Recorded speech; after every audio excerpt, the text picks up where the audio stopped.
Good afternoon. Making the world safer by preventing nuclear terrorism. That was President Obama's goal when he made nuclear security an international priority in Prague in 2009. We have taken a big step in that direction here in The Hague.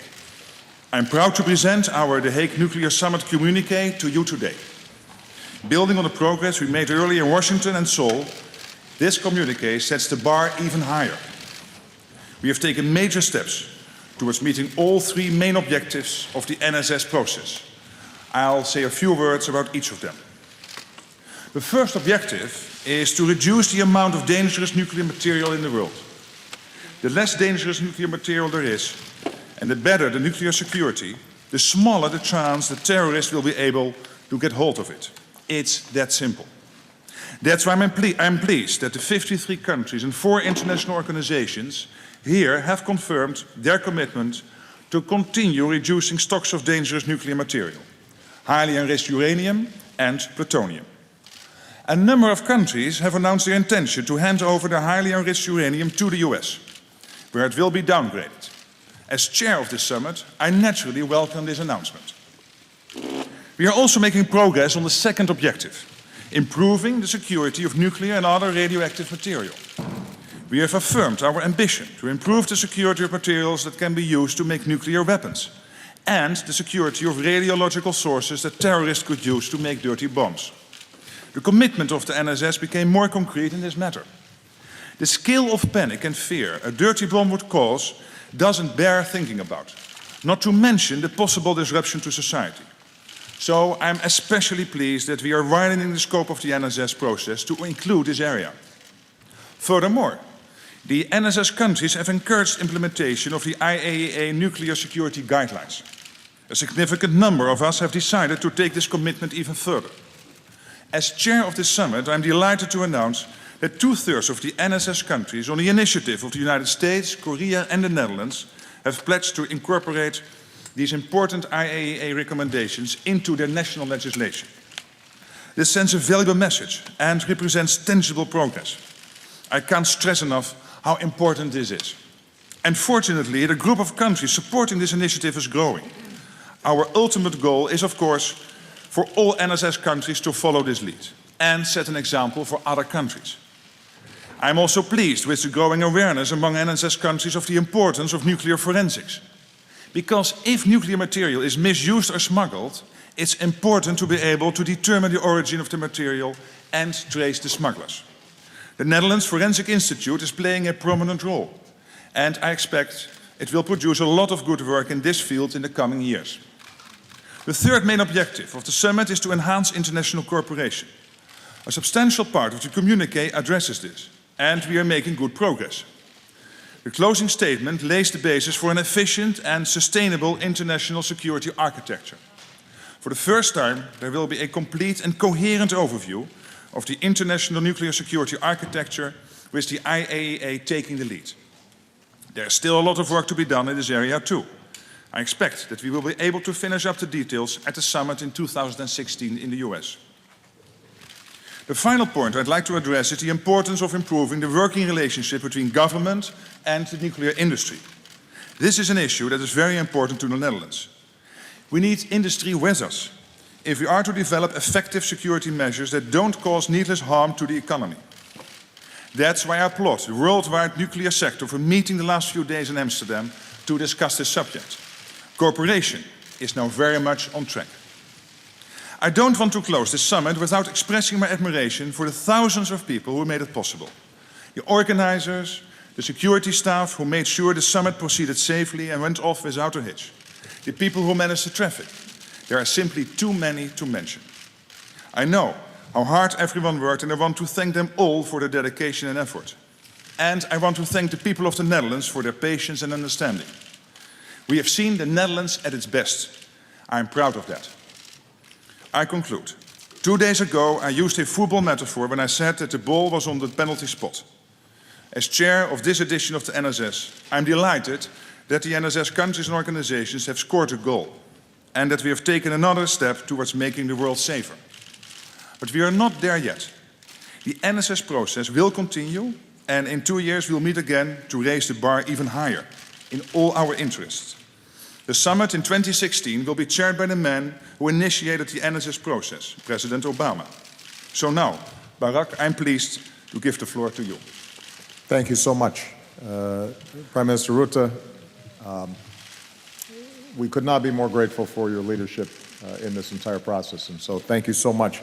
With your indulgence, before I speak a little bit about this summit, I'd like to say a few words about a tragedy that recently took place back in the United States. Over the weekend, a massive landslide swept through a tiny town called Oso in Washington State. And while I won't get ahead of the ongoing response and rescue operations, we know that part of this tightly knit community has been lost. First responders have acted bravely despite still dangerous conditions. The American Red Cross has opened multiple shelters, and the people of Washington State have been quick to help and comfort their fellow citizens.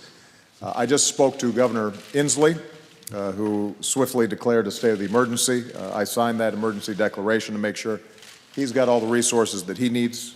My administration is in contact with them on an ongoing basis. FEMA and the Army Corps of Engineers has also been on site to offer their assistance and expertise. So I would just ask all Americans to send their thoughts and prayers to Washington State and the community of Oso and the families and friends of those who continue to be missing. We hope for the best, but we recognize this is a tough situation. Now, as for our work here in The Hague, I want to just repeat the extraordinary work that Mark has done in helping to organize this. King Willem-Alexander and the people of the Netherlands, your hospitality has been remarkable. Your organization has been flawless. To all the people who were involved in putting this together, including those who were putting up with the traffic that I caused, I want to say thank you. I'm told there's a Dutch word that captures the spirit, which doesn't translate exactly into English, but let me say that my first visit to the Netherlands has been truly gezellig. So, you know, I convened the first nuclear security summit in Washington 4 years ago because I believed that we need a serious and sustained global effort to deal with one of the greatest threats to international security, and that's the specter of nuclear terrorism. We made further progress at our second summit in Seoul, and under your Prime Minister's stewardship, we built on that progress here. In keeping with the spirit of these summits, this was not about vague commitments. It was about taking tangible and concrete steps to secure more of the world's nuclear material so it never falls in the hands of terrorists, and that's what we've done. In particular, I want to commend Belgium and Italy for completing the removal of their excess supplies of highly enriched uranium and plutonium so that those supplies can be eliminated. In a major commitment, Japan announced that it will work with the United States to eliminate hundreds of kilograms of weapons-usable nuclear material from one of their experimental reactors. That's enough for dozens of nuclear weapons. Dozens of other nations have agreed to take specific steps towards improving nuclear security in their own countries and to support our global efforts. Some have pledged to convert their research reactors to low-enriched uranium, which cannot be used to make a bomb. We've set new goals for implementing our nuclear security measures, including sharing more information to show that we're all living up to our commitments. I've made it clear that the United States will continue to do our part as well. Our nuclear regulator will develop new guidelines to strengthen cybersecurity at our nuclear power plants, and we've pledged to pursue the production of a key medical isotope used to treat illnesses like cancer without relying on weapons-usable material. We're also going to work with our partners around the world to install more radiation detection equipment at ports and transit sites in order to combat nuclear smuggling. And all of this builds on our previous efforts. 12 countries and 24 nuclear facilities around the world have now rid themselves entirely of highly enriched uranium and plutonium. Dozens of nations have boosted security at their nuclear storage sites or built their own counter-smuggling teams or created new centers to improve nuclear security and training. The International Atomic Energy Agency, or the IAEA, is now stronger and More countries have ratified the treaties and international partnerships at the heart of our efforts. So we've seen a fundamental shift in our approach to nuclear security. But as Mark indicated, we still have a lot more work to do to fulfill the ambitious goals we set 4 years ago, to fully secure all nuclear and radiological material, civilian and military, so that it can no longer pose a risk to any of our citizens. I believe this is essential to the security of the entire world, and given the catastrophic consequences of even a single attack, we cannot be complacent. I'll close by reminding everyone that one of the achievements of our first summit in 2010 was Ukraine's decision to remove all its highly enriched uranium from its nuclear fuel sites. Had that not happened, those dangerous nuclear materials would still be there now. And the difficult situation we're dealing with in Ukraine today would involve yet another level of concern.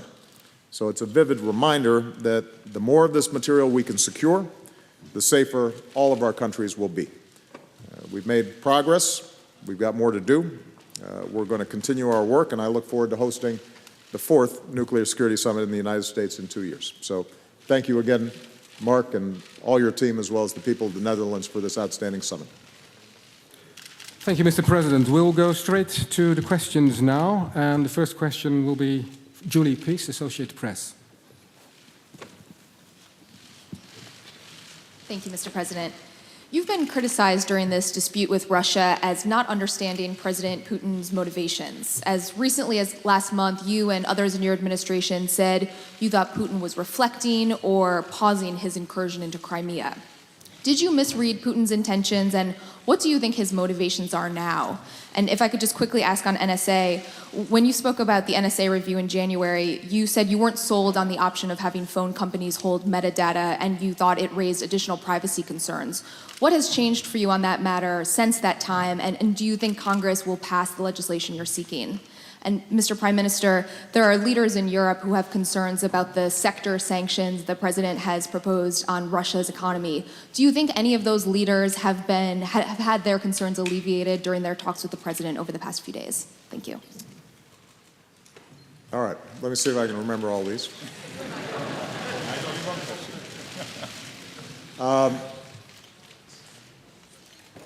With respect to President Putin's motivation, I think there's been a lot of speculation. I'm less interested in motivation and more interested in the facts and the principles that not only the United States but the entire international community are looking to uphold. I don't think that any of us have been under any illusion that Russia has been very interested in controlling what happens to Ukraine. That's not new. That's been the case for years now. That's been the case dating back to the Orange Revolution. But what we have said consistently throughout this process is that it is up to the Ukrainian people to make their own decisions about how they organize themselves and who they interact with. And it's always been our belief that Ukraine is going to have a relationship to Russia. There is a strong historic bond between the two countries. But that does not justify Russia encroaching on Ukraine's territorial integrity or sovereignty. That's exactly what's happened. And I said very early on that should Russia do so, there would be consequences. And working with our European partners and our international partners, we have put in place sanctions that have already had some impact on the Russian economy. Now, moving forward, we have said, and I want to be very clear about this, we're not recognizing what has happened in Crimea. The notion that a referendum sloppily organized over the course of 2 weeks would somehow justify the breaking off of Crimea and the annexation by Russia,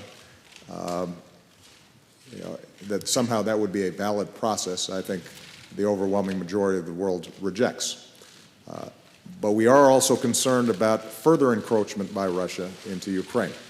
So what I announced And what the European Council announced was that we were consulting and putting in place the framework, the architecture for additional sanctions, additional costs, should Russia take this next step. What we also said, and will continue to say, is that there is another path available to Russia. The Ukrainian government has said it is prepared to negotiate with Russia, that it is prepared to recognize its international obligations. And the international community has been supportive of a diplomatic process that would allow a de-escalation of tensions, a moving back of Russian troops from Ukraine's borders, and rapidly organized elections that allow the Ukrainian people to choose their leadership. And my expectation is that if the Ukrainian people are allowed to make their own decisions, their decision will be that they want to have a relationship with Europe and they want to have a relationship with Russia, and that this is not a zero-sum game. And I think that Prime Minister Yatsenyuk and the current government have shown remarkable restraint and are prepared to go down that diplomatic path. It is now up to Russia to act responsibly and show itself to be once again willing to abide by international rules and international norms. And if it chooses to do so, I think that there can be a better outcome. If it fails to do so, there will be additional costs, and those will have some disruptive effect to the global economy, but they'll have the greatest impact on Russia. So I think that will be a bad choice for President Putin to make, but ultimately he's the president of Russia, and he's the one who's going to be making that decision. He just has to understand that there's a choice to be made here.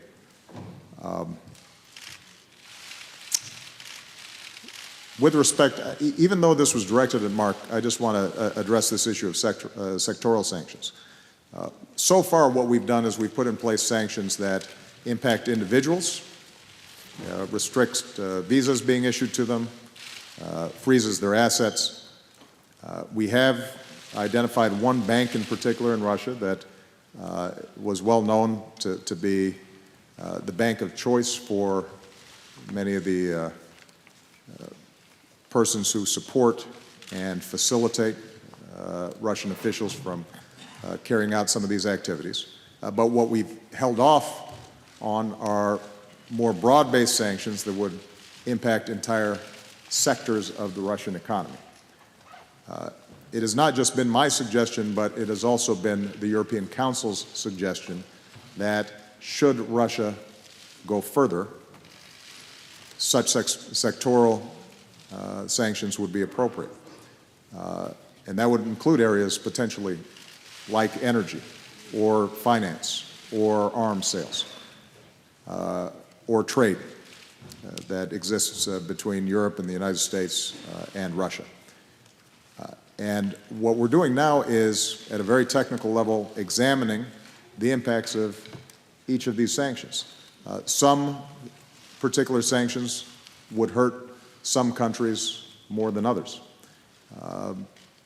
But all of us recognize that we have to stand up for a core principle that lies at the heart of the international order and that facilitated European Union and the incredible prosperity and peace that Europe has enjoyed now for decades. And so, although it could cause some disruptions to each of our economies or certain industries, what I've been encouraged by is the firmness and the willingness on the part of all countries to look at ways in which they can participate in this process. Our preference throughout will be to resolve this diplomatically, but I think we're prepared, as we've already shown, to take the next step if the situation gets worse. Finally, on Ukraine, I think it's very important that we spend as much effort on bolstering the economy inside of Ukraine and making sure that the elections proceed in an orderly fashion. And so my hope is that the IMF is able to complete a package for Ukraine rapidly to stabilize their finances and their economy. The OSCE, other international organizations are sending in observers and monitors, and we're providing technical assistance to make sure that the elections are free and fair. The sooner those elections take place, the sooner the economy is stabilized, the better positioned the Ukrainian people will be in terms of managing what is a very challenging situation. With respect to the NSA, and I'll be just brief on this, I said several months ago that I was assigning our various agencies in the IC, the intelligence community, to bring me new options with respect to the telephone database program. They have presented me now with an option that I think is workable, and it addresses the two core concerns that people had. Number one, the idea of government storing bulk data generally. This ensures that the government is not in possession of that bulk data. I want to emphasize once again that some of the dangers that people hypothesized when it came to bulk data, there were clear safeguards against, but I recognize that people were concerned about what might happen in the future with that bulk data. This proposal that's been presented to me would eliminate that concern. The second thing that people were concerned about is making sure that not only is a judge overseeing the overall program, but also that a judge is looking at each individual inquiry that's made into a database. And this new plan that's been presented to me does that. So overall, I'm confident that it allows us to do what is necessary in order to deal with the dangers of a terrorist attack, but does so in a way that addresses some of the concerns that people had raised. And I'm looking forward to working with Congress to make sure that we go ahead and pass the enabling legislation quickly so that we can get on with the business of effective law enforcement. On Ukraine, let me make it absolutely clear that the European Union and the US, and yesterday we saw alignment within the G7, we are working very closely together. I can fully support all the answers which you just given on the question you asked. Maybe I can add one thing, which is the fact that the Russian economy is very much gas and oil dependent. And that means that economic sanctions, if they would be necessary, and we are not there yet, if economic sanctions would be necessary because this conflict would escalate to a next stage, that if this were to happen, these sanctions would hit Russia very badly. And obviously, you can never guarantee that the people in Europe, in Canada, in the US would not be hurt. But obviously, we will make sure that we will design these sanctions in such a way that they will have maximum impact on the Russian economy and not on the European, the Canadian, the Japanese, or the American economy. That is our aim. But we work very closely together and we seek total alignment on this issue. Okay, thank you. Next question, Ilko Bos van Roosentaal, Nieuwsuur. Question for President Obama on Ukraine. Reportedly, there are about 30,000 Russian troops on the border with Ukraine. What guarantees can you give to the people of eastern Ukraine, to the people in the Baltic states, Moldova, other countries, that they will not be next when it comes to the Russian politics of annexation? And with regard to that also, is this a done deal? Is there any doubt in your mind that Putin will return Crimea to where it belongs, according to the West? Or is this diplomatic show of force basically just to prevent another land grab somewhere else? On the second question first, on the issue of Crimea, it's not a done deal in the sense that the international community, by and large, is not recognizing the annexation of Crimea. Obviously, the facts on the ground are that the Russian military controls Crimea. There are a number of individuals inside of Crimea that are supportive of that process. there's no expectation that they will be dislodged by force. And so what we can bring to bear are the legal arguments, the diplomatic arguments, the political pressure, the economic sanctions that are already in place to try to make sure that there's a cost to that process. But I think it would be dishonest to suggest that there's a simple solution to resolving what has already taken place in Crimea. Although history has a funny way of moving in twists and turns and not just in a straight line. So, how the situation in Crimea evolves in part depends on making sure that the international community stays unified in indicating that this was an illegal action on the part of Russia. With respect to the Russian troops that are along the border of Ukraine at the moment, right now they are on Russian soil. And if they stay on Russian soil, we oppose what appears to be an effort at intimidation, but Russia has a right legally to have its troops on its own soil. I don't think it's a done deal, and I think that Russia's still making a series of calculations. And again, those calculations will be impacted in part by how unified the United States and Europe are, and the international community is, in saying to Russia that this is not how in the 21st century we resolve disputes. I think it's particularly important for all of us to dismiss this notion that somehow Russian speakers or Russian nationals inside of Ukraine are threatened and that somehow that would justify Russian action. There has been no evidence that Russian speakers have been in any way threatened. If anything, what we've seen are provocateurs who have created scuffles inside of Ukraine. But when I hear analogies, for example, to Kosovo, where you had thousands of people who were being slaughtered by their government,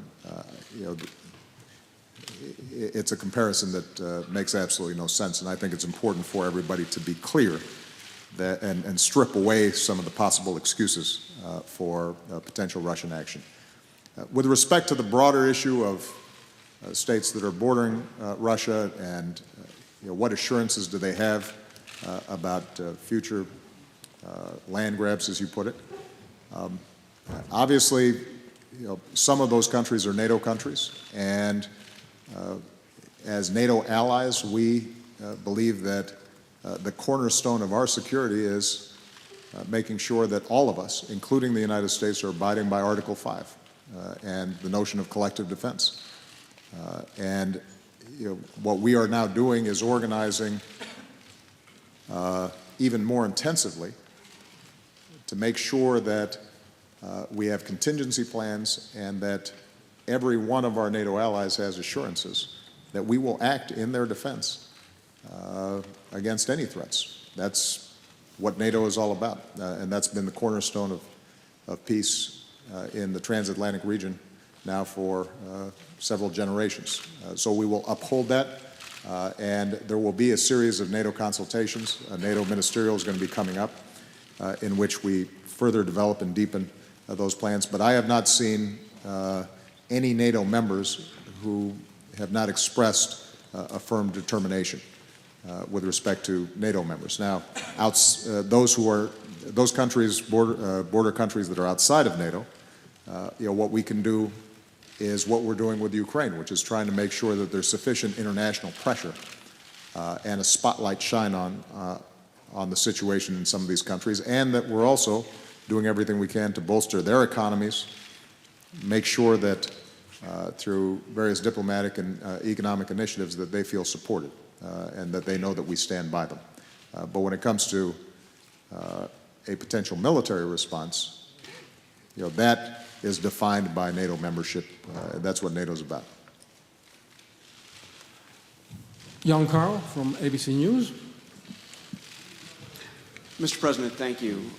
In China, in Syria, in Egypt, and now in Russia, we've seen you make strong statements, issue warnings that have been ignored. Are you concerned that America's influence in the world, your influence in the world, is on the decline? And in the light of recent developments, do you think Mitt Romney had a point when he said that Russia is America's biggest geopolitical foe? If not Russia, who? And Mr. Prime Minister, do you think these sanctions will change Vladimir Putin's calculation, will cause him to back down? And do you see where do you see a Russian red line where if they go any further, if they go into eastern Ukraine, into Moldova, where options beyond sanctions have to be considered? Thank you. Well, Jonathan, I think if the premise of the question is that whenever the United States objects to an action and other countries don't immediately do exactly what we want, that's been the norm, that would pretty much erase most of 20th century history. I think that there's a distinction between us being very clear about what we think is an appropriate action, what we stand for, what principles we believe in, versus what is, I guess, implied in the question, that we should engage in some sort of military action to prevent something. The truth of the matter is that the world's always been messy. And what the United States has consistently been able to do, and we continue to be able to do, is to mobilize the international community around a set of principles and norms, and where our own self-defense may not be involved, we may not act militarily. That does not mean that we don't steadily push against those forces that would violate those principles and ideals that we care about. Yes, you're right. The Syrian civil war is not solved, and yet Syria has never been more isolated. With respect to the situation in Ukraine, we have not gone to war with Russia.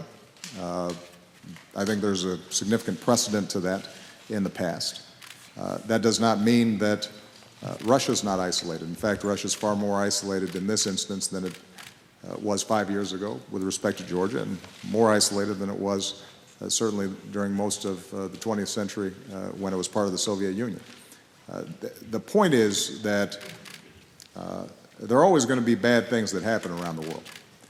And the United States, as the most powerful nation in the world, understandably is looked to for solutions to those problems. And what we have to make sure we're doing are that we are putting all elements of our power behind finding solutions, working with our international partners, standing up for those principles and ideals in a clear way.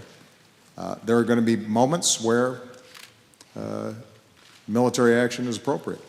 There are going to be some times where that's not in the national security interests of the United States or some of our partners, but that doesn't mean that we're not going to continue to make the effort or speak clearly about what we think is right and wrong, and that's what we've done.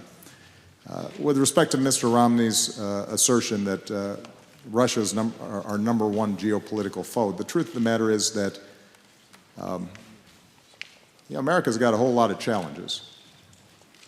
Russia is a regional power that is threatening some of its immediate neighbors,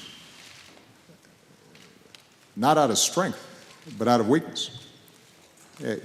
Ukraine has been a country in which Russia had enormous influence for decades, since the breakup of the Soviet Union. We have considerable influence on our neighbors. We generally don't need to invade them in order to have a strong cooperative relationship with them. The fact that Russia felt compelled to go in militarily and lay bare these violations of international law indicates less influence, not more. And so my response then continues to be what I believe today, which is Russia's actions are a problem. They don't pose the #1 national security threat to the United States. I continue to be much more concerned when it comes to our security with the prospect of a nuclear weapon going off in Manhattan, which is part of the reason why the United States, showing its continued international leadership, has organized a forum over the last several years that's been able to help eliminate that threat in a consistent way. There is no geopolitical conflict which can be solved without the United States. And therefore, I applaud the fact that President Obama's administration is active in every arena. Ukraine, Iran, Syria, the Middle East peace process, and so many other parts of the world. Take the initiatives Secretary of State Kerry is taking now in the Middle East peace process. I was in December in the region. I spoke with the senior leaders, both in Israel and the Palestinian territories. And they are extremely grateful for the fact that America is providing that leadership. This is a difficult issue. It can't be solved overnight. There is no magic wand which can handle this. But progress is being made. Take Iran. I spoke with President Rouhani in Davos at the World Economic Forum in January. We have now an interim accord. The fact that I was able, first Dutch leader in over 30, 40 years who spoke with an Iranian leader, President Rouhani, was possible because of the interim accord, and it seems that it is holding. America provided leadership there. So I really applaud President Obama's role in all these major issues. And it is necessary because the United States is the leader of the free world and needs to provide that leadership, and he is doing that. Then on your question about President Putin, it's very difficult to exactly judge what is happening in the senior leadership in Moscow, in Russia at this moment. But as I said earlier, a highly undiversified economy like the Russian economy, which is so much oil and gas dependent, which has not invested in infrastructure, invested in other areas of its economy. It will be worried if there is a risk that in the financial sector, or in weapons, or in trade, or indeed in energy, there could be potential sanctions that will hurt them. And that's what I said earlier. We have to design them in such a way that they will particularly hit Russia and not Europe, the US, Canada, or Japan. That is what we are working on, and we hope we won't need them. And then on the red lines, I cannot envisage this conflict ending up in a military conflict. I don't think that is likely. I don't think anybody wants it. And at the same time, I totally agree with President Obama's answer on Article 5, when this conflict will be taken to the borders of one of the NATO countries. But luckily, that is at this moment not the case. Final questions for Hendrikus Wiltshire, ANP. You met a lot of leaders here. Many were angry about the NSA story. Have you fixed the relationships with these leaders? And the second question is, many are shocked by the extent of which the NSA collects private data. Today we read in the New York Times that you plan to end the systematic collection of data of Americans. But can you address the concerns of the Dutch and the rest of the world about their privacy? Well, first of all, we have had a consistent, unbreakable bond between the leaders of Europe over the last several decades. And it's across many dimensions: economic, military, counterterrorism, cultural. And so any one issue can be an irritant in the relationship between the countries, but it doesn't define those relationships, and that continues to be the case, and that has been the case throughout the last couple of years. As I said in a speech that I gave earlier this year, the United States is very proud of its record of working with countries around the world to prevent terrorism or nuclear proliferation or human trafficking or a whole host of issues that all of us, I think, would be concerned about. Intelligence plays a critical role in that process.